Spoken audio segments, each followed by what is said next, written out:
Welcome to Breakthrough Success. I am your host, Marc, Guberti, CEO and founder of the Content Marketing Plaza, bringing you 3 new episodes each week where I and top-level guests teach you how to take your business to the next level and achieve your breakthrough. And a lot of us set goals for ourselves, and while it's really fulfilling to accomplish that goal, there are some goals that we may look at and think, it's too late for us to go towards that goal. And I don't think it, for some people, they may think they're too old. Other people, they may think they're not at that stage of their life anymore where they could pursue that. So there are some people who they put too late on their goal as a label. So in this episode, we're going to talk about why it is never too late to accomplish any goal. And we have a great guest who is going to join us today. She hosts the Never Too Late Ever podcast and radio show where listeners are inspired and motivated to create the kind of transformation in their lives that they dreamed of. She is a public speaker who helps attendees change their mindsets and share that age does not determine success. She believes that with a little courage, we can do anything. So today's guest for episode 344 of the Breakthrough Success podcast is none other than Lorraine Hoving. Here I am. That's me. It is great to see you, Marc. I'm so excited. I'm very happy to have you on the show. And I feel like this is such an essential topic because there are people who they had the dream and then they think it's too late now, but we have to realize that as long as we're breathing, we still have time. So I'm wondering if absolutely. I'm wondering if we could start off, if you could share with us a little bit on when you realized it was never too late, because my understanding was it wasn't always that way.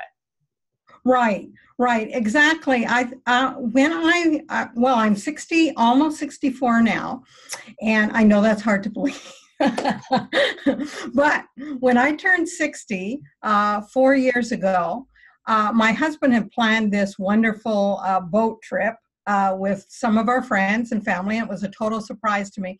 But when I woke up that morning, I woke up in a pool of tears because I suddenly realized, wow, 2/3, if I lived and was blessed to live to be 90, 2/3 of my life was already over. And that is actually, as you age, Marc, that's a sobering thought to realize that you've already lived most of your life.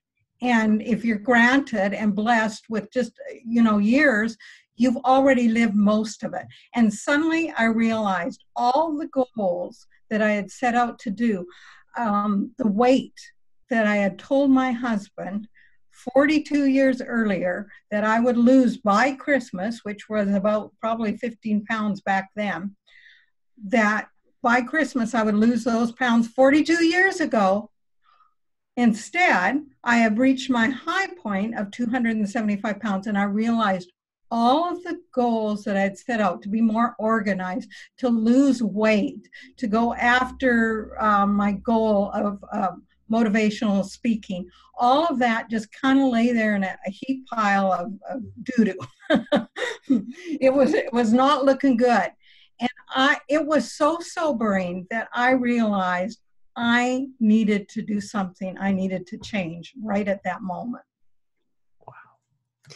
And I feel like you hit on a really great point when we think about it's never too late. I don't think it's just that people, they set this goal way back when and they haven't accomplished it. But in some cases, they've reverted. So in your case, I want to lose pounds and then you gain pounds. So for someone who's in that situation where they said, I want to do this and they're moving in the opposite direction, how can they recover and change their course?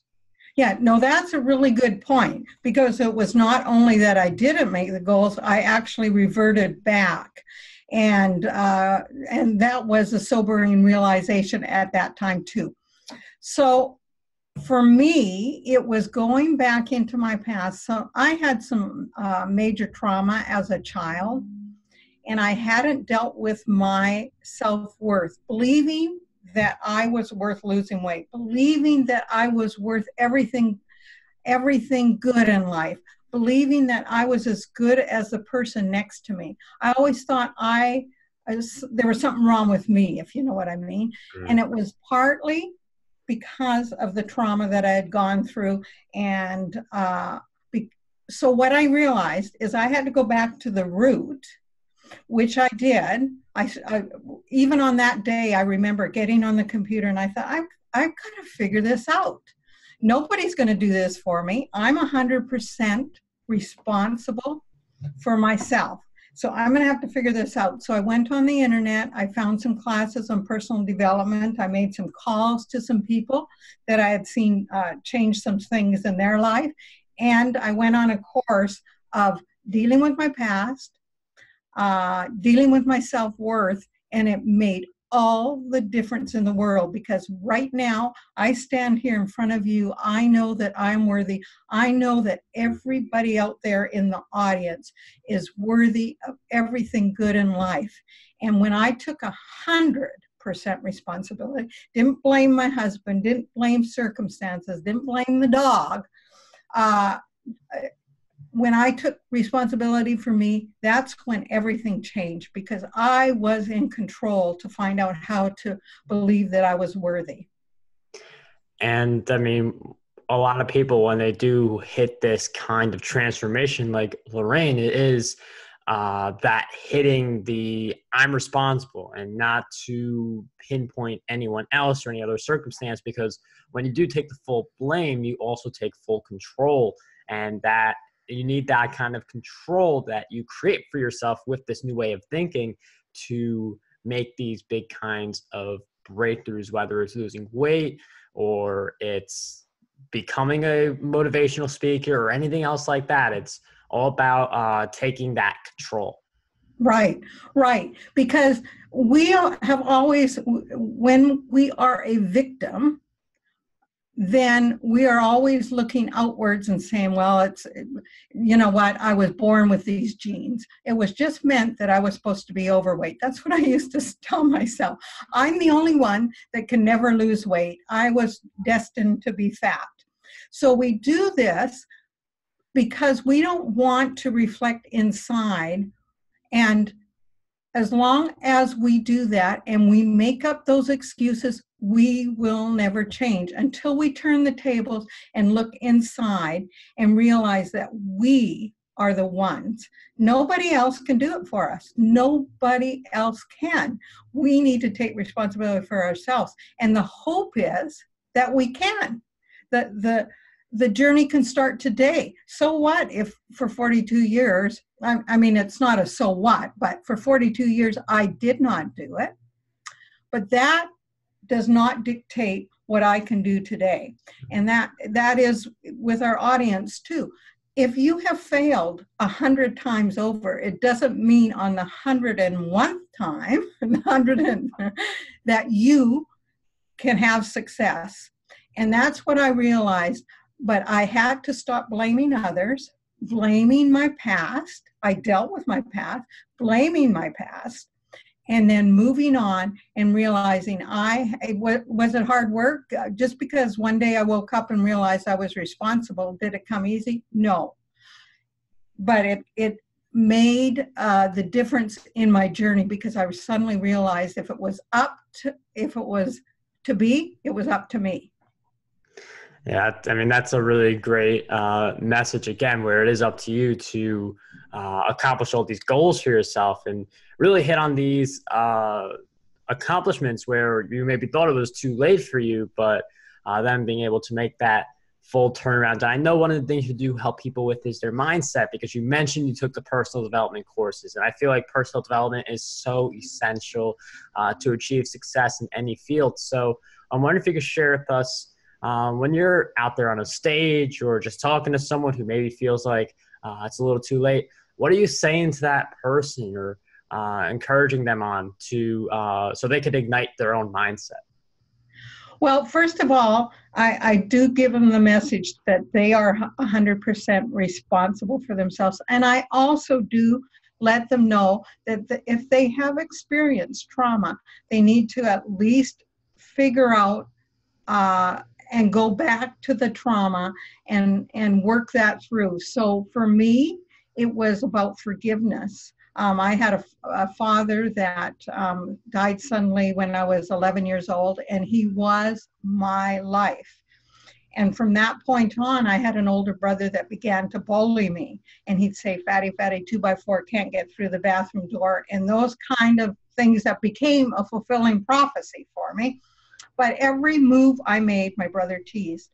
So I had to literally go back and I knew this is where my eating habit started. I actually began to sneak food at that time, and you are as sick as your secrets. And I began to sneak food because I knew if I ate it in front of my brother, he would tease me. So I actually had to go back there, even though I knew and had kind of dealt with it. I hadn't really, truly forgiven. I had to say to my brother, and he has now passed, but I had to say to my brother, and I actually screamed it out in a room, you bullied me. And I said things that I hadn't wanted to admit out loud. I had to say things, I said things to my mom like, why didn't you protect me? And I hadn't wanted to say that to my mom because I loved my mom. But until you admit some of the hurts that you felt as a child, because I actually felt like I was stunted at about 11 years old. I had been this happy child, and suddenly the love of my life, my daddy, died in a tragic car accident, and not in a car accident, but in a logging accident. And suddenly my brother was there just poking at me every move. And it was like the little child was taken out of me because I suddenly had to hide. And so I had to go back there and forgive him. And that forgiving was really forgiving. It was realizing that another person is acting out of some of their hurt. And that's where I began to love Albert again, because I realized he had some hurt himself. And so that's where my forgiveness became, and I can 100% say I forgive my brother. And so that was the beginning. So when I talk to other people, I realize that if they've had trauma in their life, there is part of the healing process that they need to go back there. Because when you go back and you realize and you forgive, then you begin to love yourself. And the greatest thing, Marc, is because I felt like the little girl was taken, I feel like the little girl is back. And that's the beauty of going back to your past, even though it's painful to do. So that's one thing I tell. And then if people have worked that through, then I also let them know that they are 100% responsible for themselves. They are not the victim. But if they want to make a change, they can make a change. And it is literally never too late until it is. So you have to be careful, because there is a time when it is too late. So today is the best day to begin to make the changes for your future.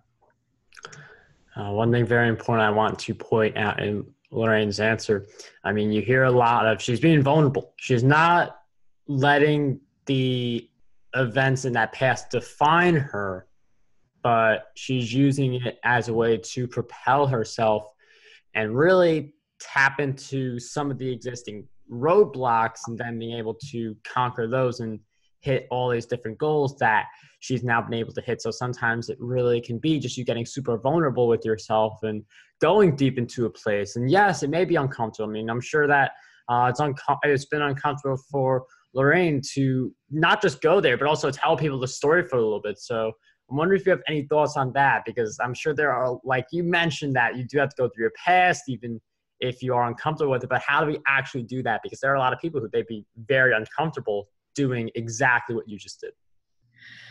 Well, first of all, what I did was I found a safe place, a safe environment, and that was through a personal development class.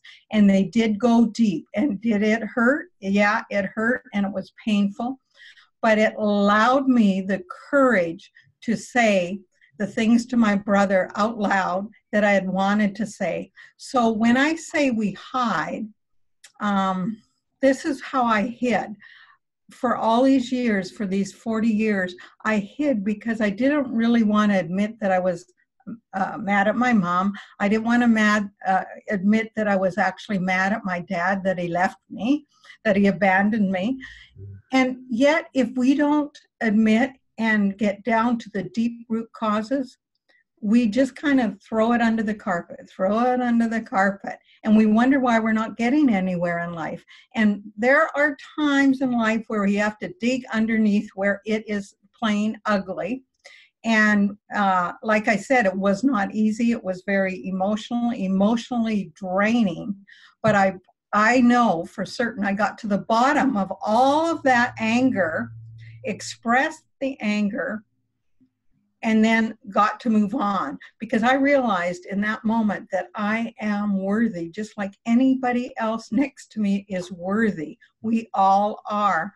And so for other people, I would find either a personal development course that you could go to, or a therapist, or anybody, even a good friend that would just sit there and listen. Because even a good friend can be so helpful.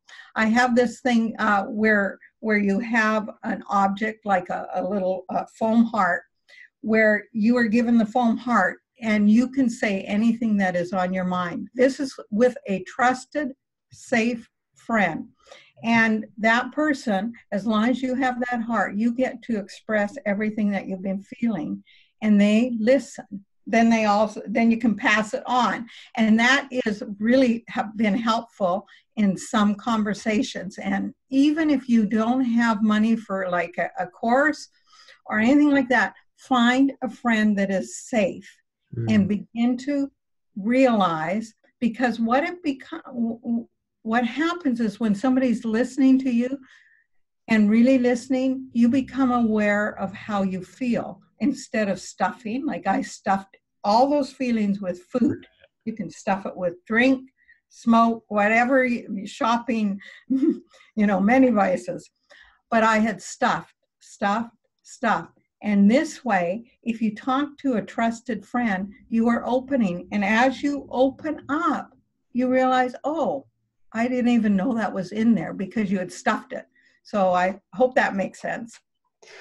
Yeah, and I mean, if you do stuff all these things down, I mean, there is a point. Now, obviously, we're talking about, it's never too late to do all these different things, but one of the things we have been subtly hitting on is, yes, it is too late. So when you, on that final breath, then there is a point where it is too late, and you don't want to look back at everything when you can't make any more changes and just realize all the stuff is bottled up in you. So it could really make your mind a little fuzzy as to what you want and how you pursue your goals. So it is good to have that trustworthy friend to get all that stuff out of you. Personal development, it can be a training course. It could also be a book. Books yes, books can be so helpful. Yes. I love Brené Brown's books. She speaks a lot about vulnerability and truth and courage, and Mel Robbins. Two great authors that I would highly recommend. Yeah, I mean, I try to read as many books as I can. There was one stretch where I did read 30 books in 30 days. That's something we could talk about in some it's in a blog post somewhere on my blog, but books are certainly really important. Something else really important, though, are habits. So I'm wondering if you could share with us some of your habits that you would say are essential to your success. Okay, so because of my personality, my personality is very living in the moment and everything. Organization has always not come easily for me. I've had to work at it. So for a morning routine, I've had to work at it. For exercise, it just does not come naturally with me because I'm always flying here and flying there. And I love that about myself, but I also have to give myself a framework to work within, to build habits that become so habitual that they're almost like a system for me. And some of that is in the morning is my meditation. even just taking 10 minutes. That's all I take is about 10 minutes, depending 5 to 10 minutes on I've got an app on my phone that I use, and that just centers my mind in the morning. And then I also breathe a few little prayers, and then I write in a little journal. And those things have helped me at the beginning of the day. And then throughout the day, I have habits. Of course, I've had to develop good habits of eating.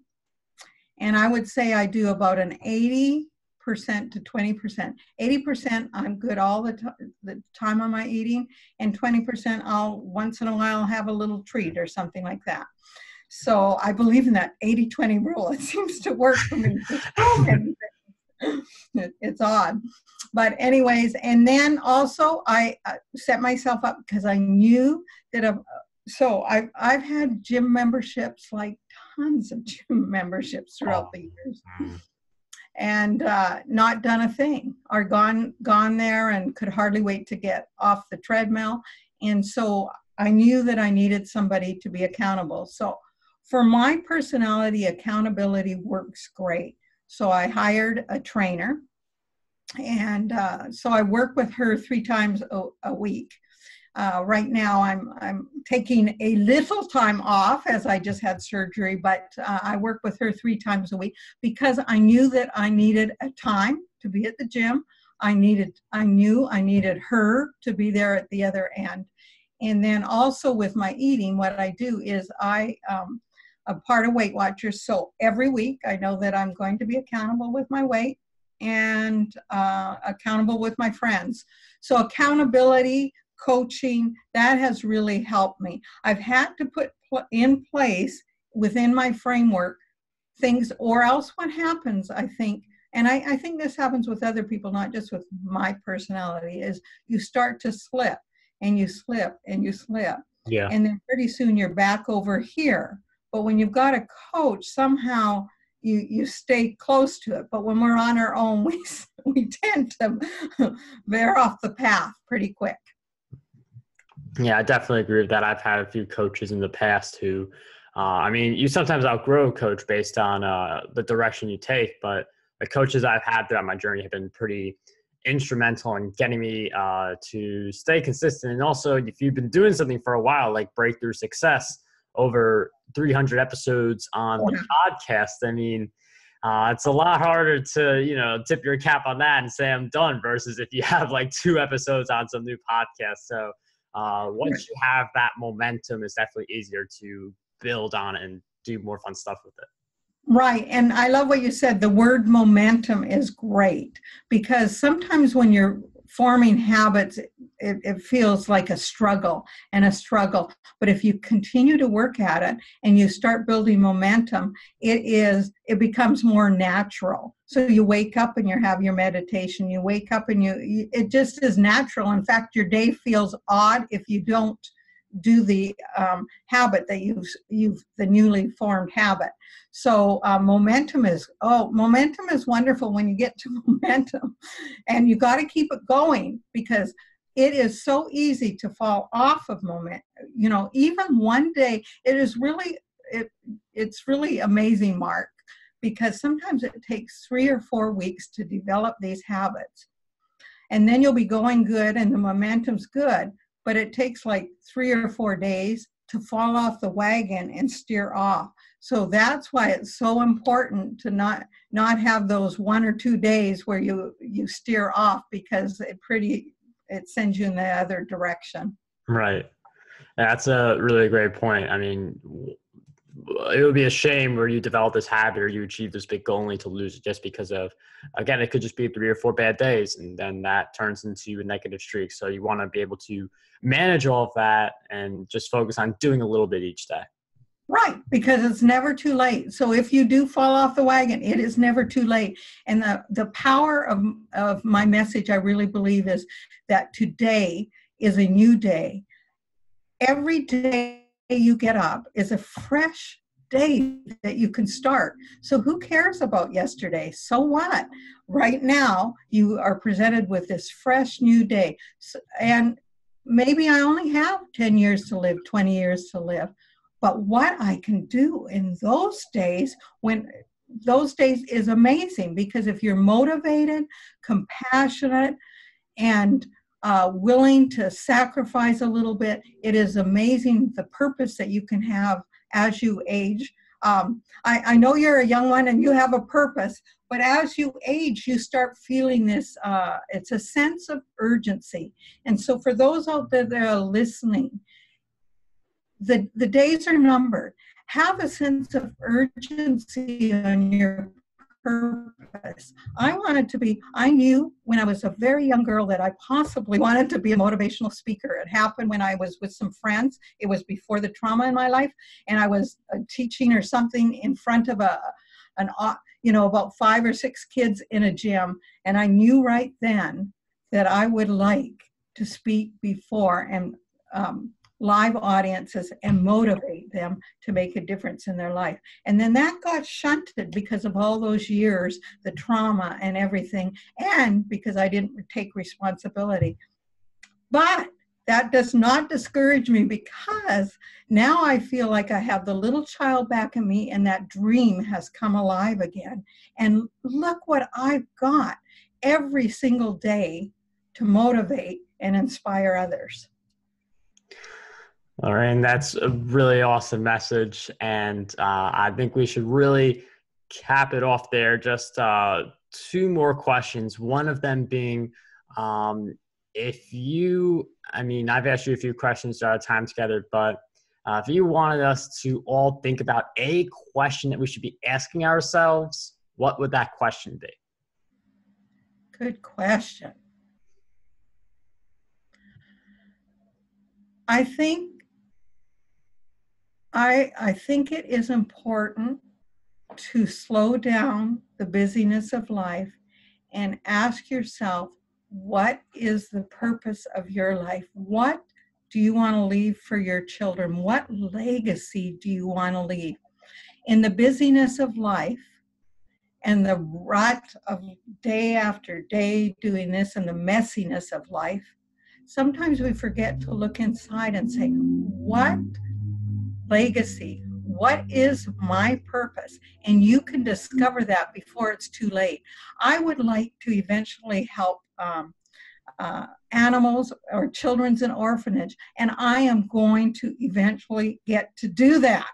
I am moving towards that. So what is your purpose in your heart? What purpose did you have that's been planted in there for years and years, and now you think, oh, it's too late. I'm in my 60s. I'm in my 50s. And you kind of put your hands up and say, well, forget it. I never did it. No, it isn't too late. So what is that purpose? What is that legacy that you want to leave the world? Lorraine, that is a really awesome question we should be asking ourselves more often. If you guys want to stay in touch with her, I know she has a free download of her top tips for living an extraordinary life. That will be in the show notes, marcguberti.com/E344. Do you want to talk about that a little bit and some of the other places we can find you? Yes. You can find me on my website at lorrainehoving.com, and the extraordinary 10 tips on living your extraordinary life have some to do with weight loss, but have a lot to do with our mindset.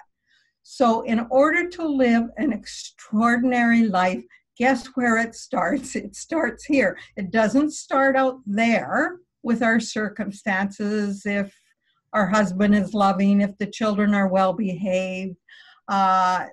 It doesn't start out there.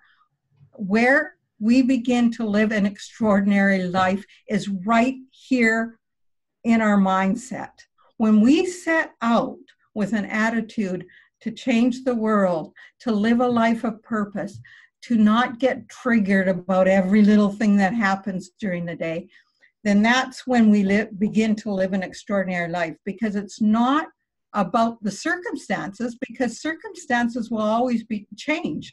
They'll be good, they'll be bad. They just vary from day to day. But because you have a mindset of being positive, loving, kind, you will live an extraordinary life. Lorraine, thank you so much for sharing your resource and all the great insights with us today. It was such a pleasure to have you on Breakthrough Success. Thank you, Mark, and I've really enjoyed it. Nice seeing you.